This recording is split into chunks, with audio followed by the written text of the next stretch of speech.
Nako, habang papalapit ng papalapit ang impeachment trial ni Vice President Sara Duterte, abay nagkakanda kumahog po itong mga DDS na to, yung mga kaalyado ni Sara Duterte, na kailangan magpakalat sila ng mga intriga, ng mga akusasyon. Yung bang mga akusasyon na wala namang mga balidong ebidensya, walang konkretong ebidensya, basta makapagpakalat lang sila ng intriga at ng maling impormasyon. Okay sa kanila yon, akala nila tatanggapin na lang basta-basta ng taong bayan yung kanilang mga pinapakalat na chismis. Kasi kailangan nilang ikutin ang ulo ng mga Pilipino para maniwala na sila malinis, lalo na si Sara Duterte, na wala siyang kasalanan dyan sa impeachment na yan. Na yung impeachment trial na yan ay gawa-gawa lang, puro marites lang, puro haka-haka, puro hearsay. Hearsay ba yung bulto-bultong mga ebidensya ang ipipresenta nila? At kahit na kasi sabihin man natin na i-acquit si Sara Duterte ng kanyang mga Duterte senators, wala siyang kawala sa People's Court. Meaning tayong taong bayan ang maghuhusga sa kanya. Kahit na i-acquit pa siya, ang importante, lalabas lahat ng kawalangyaan ni Sara Duterte na ginawa niya sa ating mga Pilipino. So, siyempre ngayon, kailangan nilang ikutin. Kailangan nilang ituro lahat sa gobyerno ni President Bongbong Marcos na siya ang nagpasimula ng lahat, na siya ang mastermind ng korupsyon, na siya ang dapat makulong, na siya ang dapat managot sa taong bayan. Natandaan niyo yung sinabi ni President Bongbong Marcos? Hindi ko na kayo kaalyado kung sangkot kayo sa korupsyon. Muling iginiit ni Ferdinand Marcos Jr. na hindi niya palalampasin ang sino mang opisyal, kahit pa kaalyado, kung mapapatunayang sangkot sa korupsyon sa mga flood control projects. Malinaw ang kanyang paninindigan na walang puwang sa kanyang administrasyon ang katiwalian at handa siyang putulin ang ugnayan sa mga taong mapapatunayang lumalabag sa tiwala ng publiko. Sabi ni President Bongbong, hindi na kita kaalyado kung ganyan ang ginagawa mo.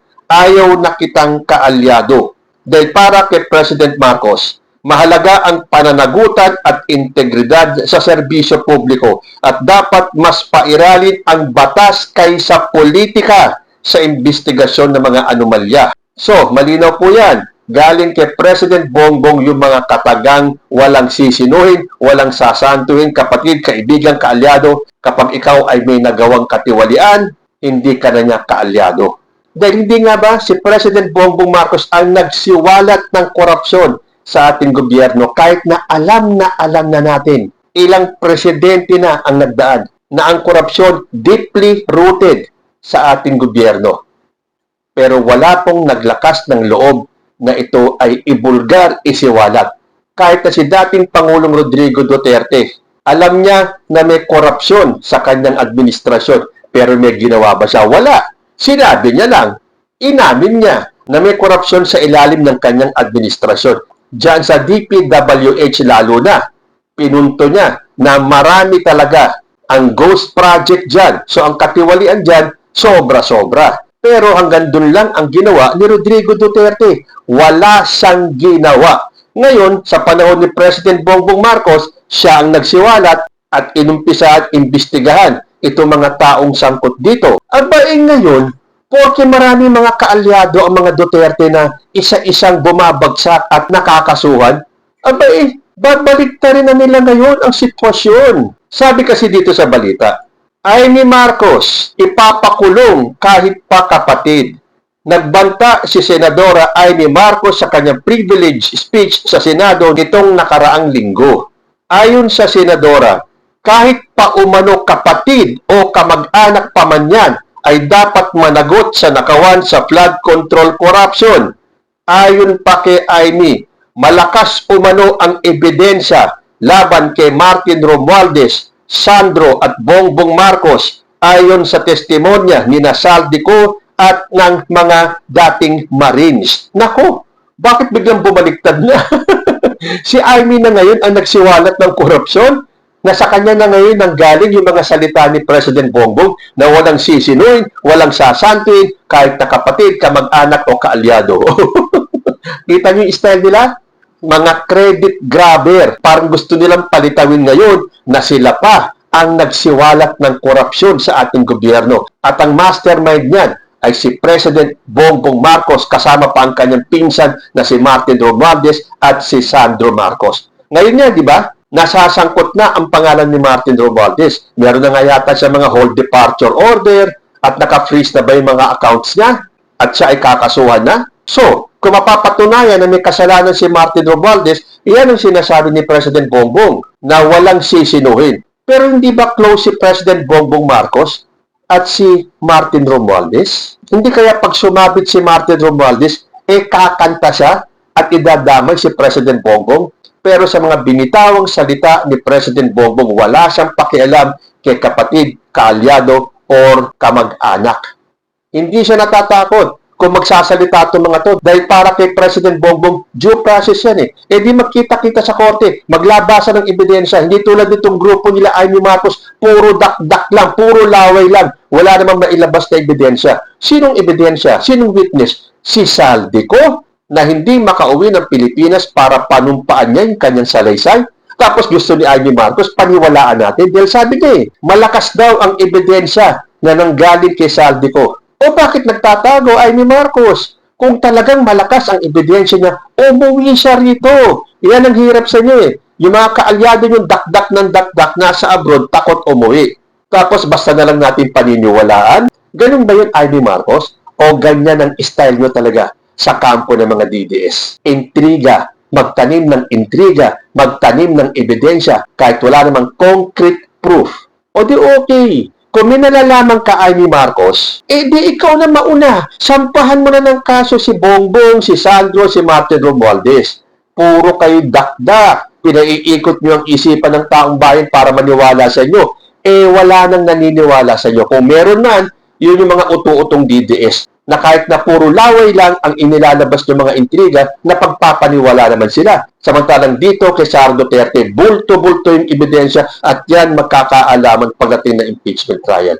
So dyan sila natatakot dahil guguho ang kanilang paghanga kay Sara Duterte once na naglabasan lahat ng ebidensya. At yan ang kinatatakot ng kampo ni Sara Duterte. At kahit na si Amy Marcos, kaya kailangan niyang sirain ang kanyang kapatid. Tapos sasabihin pa, yung testimonya daw ng 18 ex-Marines. Paano ka maniniwala dito sa statement ng mga ex-Marines na to? Yung kay Laila de Lima nga, dinamay nila. Tapos nagkamali lang daw sila. Tapos na dito kay Loren Legarda, nandoon, sinabi ng mga ex-Marines na nag-deliver sila ng maleta kay Loren Legarda. Pero ngayon, porque kaalyado na itong si Loren Legarda, biglang-bigla, nagkamali lang daw yung dalawa sa 18 Marines. Nagkamali sa kanilang sworn statement.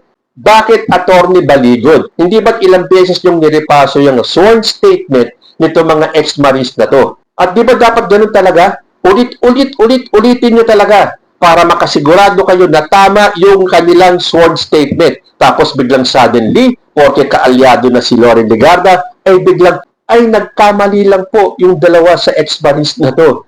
Sino maniniwala sa inyo? Kayo na lang. Meron kayong sariling universe nyo kung saan ang akala nyo kayo ang tama. Na wala kayong bahid ng kasalanan. Naalala ko ito yung sinabi ni Harry Roque na malinis daw ang kanyang konsensya. O hindi ba ganyan din naman na sinasabi ni Sara Duterte at ng kampo niya? Malinis ang kanyang konsensya. At ang sabi pa ng kanyang abogadong si Attorney Michael Powa, gusto nating maipakita sa taong bayan, sa mga Pilipino, na walang basehan ang naging paraan ng aligasyon laban sa Vice President for the past 2 to 3 years. Bakit niyo pinipilit na ipabasura sa Supreme Court yung impeachment trial ni Sara? Gusto niyo palang maipakita sa taong bayan ito na paghahalata tuloy kayo natatakot Sasabihin ni Powa, handa daw sila, gusto daw maipakita sa taong bayan. Bakit niyo pinipigilan? Gusto niyo ipabasura sa korte. Hindi ba takot yun? Takot na takot si Sara Duterte. Dahil oras na lumabas lahat ng ebidensya laban sa kanya, zero na siya sa taong bayan. Na kahit na siguro yung mga peking survey na inilalabas ng mga survey firms na to, hindi na nila madudoktor pa yung taas ng rating daw ni Sara Duterte. So, siyempre, to the rescue itong best friend niyang si Amy Marcos. kailangan nating baligtadin. Ituro natin kay Bongbong Marcos lahat ng sisi na kailangan siya ang makulong. Kaya pala nung nakulong itong si Jinggoy Estrada, kunwari ay hindi maintindihan ni Amy Marcos. Dahil sabi niya, bakit ikukulong si Jinggoy? Hindi ko maintindihan. Samantalang a year ago, nagtataka, nagugulumihan itong si Amy Marcos. Tanong niya, bakit wala pang nakukulong? Ano ba yan? Katagal-tagal na, pambihira. Ngayon may nakulong na, sasabihin niya, bakit ikukulong si Jinggoy? Hindi ko maintindihan. Kaya pala hindi niya maintindihan kung bakit ikukulong si Jinggoy. Dahil ang gusto ni Amy Marcos na makulong ay si President Bongbong Marcos. Isama mo pa si Sandro. At syempre, kasama si Martin Romualdez. So okay yan, kung masampahan ng kaso si Martin Romualdez, handa siyang harapin yan sa korte. Pero yung sasabihin ni Amy Marcos na malakas umano ang ebidensya laban kay Romualdez, kay Sandro at kay President Bongbong Marcos, good, patunayan ninyo. Tingnan natin. Dahil sirang-sira na itong 18X Maris na to eh. Alam niyo na ba kung ilan na yung mga nagdemanda dito sa 18X Maris na to? Yung kanilang mga pinaratangan. Eh, hindi nila basta magsasawalang kibo. Mga nagsampa ng demanda. Kaya nga itong X Maris na to eh. Siguradong rigodon. Iikuti nila ang buong Pilipinas dahil hanggang Marawi City sila ay haharap doon. So, diyan natin malalaman kung credible ba talaga itong 18X Marines at tulad na sinasabi ni Amy Marcos na malakas daw ang ebidensya laban kay Bongbong Marcos kung ibabatay sa testimonya ni Saldico at ng 18X Marines. So kung sakaling umabot sa korte ito, handa bang umuwi si Saldico, Amy Marcos?